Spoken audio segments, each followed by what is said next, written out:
Hello everyone, this is Ruchika Jamwal. In this video, I have taken up a poem, Sunrise of Class 12th. The poem Sunrise is written by Padma Sachdev, a very famous Dogri poetess. And before knowing the stanzas, explanation of the stanzas, let us first know about Padma Sachdev. Padma Sachdev is one of the leading poet of Dogri. She is from Parmandal area of Jammu region, and she is a Hindi and Dogri writer, and she got many rewards. Like 1971 she got Sahitya Academy Award. In 2001 she got India's fourth highest civilian award, and she got Kabir Saman for poetry in the year 2007-8, which was given by the government of Madhya Pradesh. So her writing is not influenced by any other poet, but she was has drawn inspiration from folk song in her poetry basically. Now let's talk about the theme of the poem. The theme of the poem embodies an interesting. This poem embodies an interesting theme. The writer wants to tell us that the student should not be rebuked even if they come late for learning, because the teacher should know that it's better to be late for the light of knowledge than not to have light at all. So what she is trying to tell all the readers that teacher should not rebuke the student for coming late without knowing the reason for being late. Now let's start with the stanzas. First आपका जो stanza है, that is the sun was descending like a cataract, and ये पूरा जो है thundering in anger and constantly splashing against us, washing it so that it began to look. ये 5 lines जो हैं आपकी पहले वाली, इसमें जो है पोइटेस जो कहना चाहती है, ये टाइम जो है इट्स ऑफ आफ्टरनून. यहाँ पे पोइटेस कहना चाहती है the sun was coming down and it was going to set because of the clouds. The sky was covered with the clouds, and it was looking like that man eye covered with the cataract. The sky was covered with the clouds, जैसे मोतिया हो जाता है. The rain was constantly splashing and washing the sky continuously, and at that time the sky was bit lonely, and because it did not have the company of shining sun at that time, so it thundered to express its anger. And sun once जो है वो अपना anger कैसे express करता है, thunder करके. So second stanza में आपका दिया है the sun seizing the opportunity push the clouds away and crept out like a school boy quickly entering and covering at the back of the class to evade the attention of angry schoolmaster. So here in these lines the poetess is saying that sun got an opportunity when the clouds were not there. After a period of time, sun once get an opportunity, it pushed the clouds away and crept out. Crept out means came out behind them, like a schoolboy who comes late and enters the classroom quickly and crouches in fear.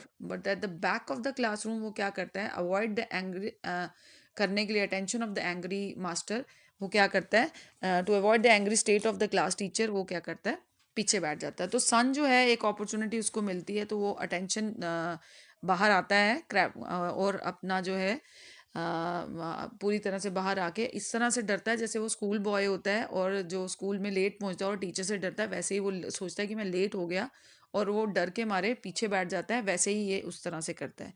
So next stanza में है slowly the sun began to turn yellow and with its light scattered in all directions, seeing the light, the schoolmaster asked. So in these lines, after a period of time जो है sun started turning yellow. So it began to spread its brightness and in all direction. Seeing its brightness, schoolmaster क्या करता है, sky, schoolmaster किसको consider किया गया है, sky को. He asked the sun where it had been all the time. The poetess here seems to question the knowledge of school teacher who speaks angrily to the student when they come late without knowing the reason why they were late. सो यहाँ पे वो पूछता है कि कहाँ थे तुम. उसको लगता है कि अभी तक पहुँचा नहीं, अभी टाइम हो गया, क्लाउड्स भी चले गए थे और ये आया नहीं. तो अब जो है वो सन को रिब्यूक करता है, डांटता है, बोलता है कहाँ थे तुम अब तक. बट नेक्स्ट लाइन्स में क्या लिखा है, by noon the sun was shining in all its splendour, it answer proudly, what is the point of getting annoyed, there is no set time for the sun to rise, whenever it rises that is sunrise. अब क्या होता है, यहाँ पे जब उसको बोलता है लेट क्यों थे, वो उसको स्कॉल्ड करता है. यहाँ बाय नाउ मीन्स, अब यहाँ बाय नाउ का मतलब है बाय द टाइम. अब स्काई जो है स्टॉप फ्रिटिंग एंड फ्यूमिंग, जब वो चुप हो जाता है, the sun emerge in its glory from behind the dark and gloomy clouds. That means clouds जो इग्नोरेंस हो के थे और डिस्पेल्ड के थे, वो turned into a light of knowledge. So यहाँ पे जो है, it answer boldly and fearlessly that why the sun sky is angry to him, as there is no point of feeling angry. It says that everything is having a fixed time, but there is no fixed time for the sun to rise, as whenever the sun will rise it will be called as sunrise. तो यहाँ पे वो कहना चाहता है कि मैं जब भी उदय होऊंगा वो सूर्योदय कहलाएगा। आप एंग्री किस चीज के लिए हो रहा है? अब वो इग्नोरेंस से दूर था। So in other words it wants to tell that there is no fix time for intellectual freedom and enlightenment. So summary में जो है, अगर हम इसको पूरा लेके चलें तो समरी क्या है कि सन जो है, पहले जब वो क्लाउड्स आ जाते हैं, वो अकेला होता है, उस अकेलेपन में वो क्या करता है, उसके साथ सिर्फ वहाँ पे क्लाउड्स ऐसे लगते हैं स्काई के ऊपर जैसे कैटरैक्ट होता है, मोतिया होता है आंखों में जैसे इंसान के, और वहाँ पे man I covered with cataract वैसे लग रहा था स्काई क्लाउड्स के साथ। तो अब यहाँ पे सन जो है छुप जाता है जब क्लाउड्स आते हैं। जब छुप गया तो सन ने जो है उसको, स्काई ने उसको डांटना शुरू कर दिया कि तू कहाँ चला गया, गुस्से में, क्योंकि वो अकेला था।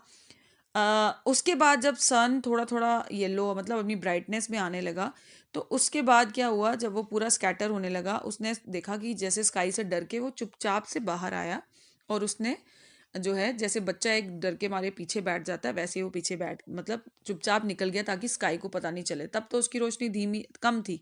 जब वो बैठ गया, तभी उसने जो है, स्काई ने उसको पूछा कहाँ थे तुम कब से, तुम्हें पता नहीं है मतलब क्लाउड्स चले गए और तुमने इतना टाइम लगाया, अब तुम्हें पता नहीं है यहाँ उदय होना होता है, जब तुम आए आए क्यों नहीं जब से क्लाउड चले गए। अब सन जो था अब अपनी पूरी ब्राइटनेस में आ गया था। दैट मीन्स अब उसके जो डर था और वो नॉलेज उसको पूरी हो गई थी, स्कैटर हो गया था। अब उसने जैसे उसने क्या कहा, उसने कहा कि इसमें कोई टाइम नहीं है मेरा उदय होने का, डांटने वाली कोई बात नहीं है, जब मैं उदय होऊंगा तभी सूर्योदय कहलाएगा। सब चीज़ों का टाइम है लेकिन सूर्योदय का कोई टाइम नहीं है। सो इसमें डांटने वाला कोई बात नहीं है। सो यहाँ पे जो है बेसिकली पोइटिस क्या बताना चाहती है पोइम में, she want to tell us all that student should not be rebuked even if they come late for learning, because उनका मानना है it's better to be late for the light of knowledge than not to have the light at all. So she wants to convey us in the poem that there should not be hard and bound rules for broadening the mental horizon of the children. जब भी वो उनको